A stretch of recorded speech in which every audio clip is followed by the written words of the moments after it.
কৃষি পণ্যের সংকট দেখা দিলে বাজারে নকল ও ভেজাল পণ্যের বিস্তার বৃদ্ধি পায়, যেটি খালি চোখে আসল বা নকলের মধ্যে পার্থক্য করা প্রায় অসম্ভব।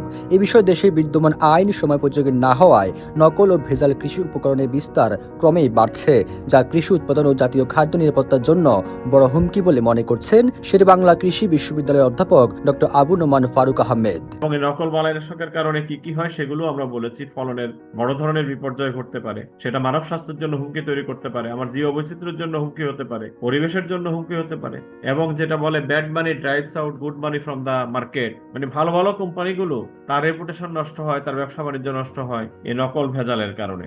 নকল ও ভেজালকে না শীর্ষক এক ভার্চুয়াল রাউন্ড টেবিলে এসব কথা বলেন বক্তারা। কৃষি সম্প্রসারণ অধিদপ্তরের মহাপরিচালক ডক্টর মোহাম্মদ আব্দুর রহিম বলেন, বিদ্যমান আইন ও বিধিমালার কার্যকর প্রয়োগ করার মাধ্যমে এই সমস্যার সমাধানে কৃষি সম্প্রসারণ অধিদপ্তর কাজ করে যাচ্ছে। কৃষিকে সাস্টেইন করতে হলে আমাদের টার্গেট সেটা হচ্ছে এগুলোর যৌক্তিক ব্যবহার অথবা জুডিশিয়াস ব্যবহার নিশ্চিত করার ক্ষেত্রে আমাদের যে আইন কানুনগুলো আছে এগুলোকে আরো সঠিকভাবে প্রয়োগ করতে হবে, এবং এ ব্যাপারে কৃষি সম্প্রসারণ অধিদপ্তর যথেষ্ট সচেতন, সেগুলো বিষয়ে আমরা কাজ করছি। নকল কৃষি উপকরণ শুধুমাত্র একটি অবৈধ পণ্য নয়, এটি একজন কৃষকের পরিশ্রম, বিনিয়োগ এবং ভবিষ্যৎ স্বপ্নের উপর সরাসরি আঘাত বলে মনে করছেন সিনজেন্টা বাংলাদেশ লিমিটেডের কর্পোরেট অ্যাফেয়ার্স অ্যান্ড সাস্টেনেবিলিটি বিভাগের পরিচালক মোহাম্মদ শহীদুল ইসলাম।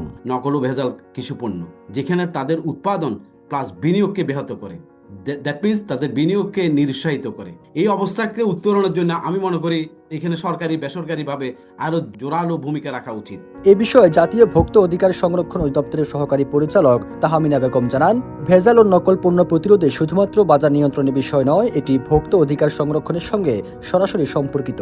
বিএসটিআই মোড়কজাতকরণ বিধিমালা এবং ভোক্তা অধিকার আইন দুটো ক্ষেত্রেই মোড়কের ক্ষেত্রে কিছু তথ্য থাকতে হবে আবশ্যক, যেমন ওজন, পরিমাণ, উপাদান, ব্যবহার বিধি, খুচরা মূল্য, উৎপাদনের তারিখ, প্যাকেট করার তারিখ, মেয়াদ উত্তীর্ণের তারিখ, যেগুলো সাধারণত কমন।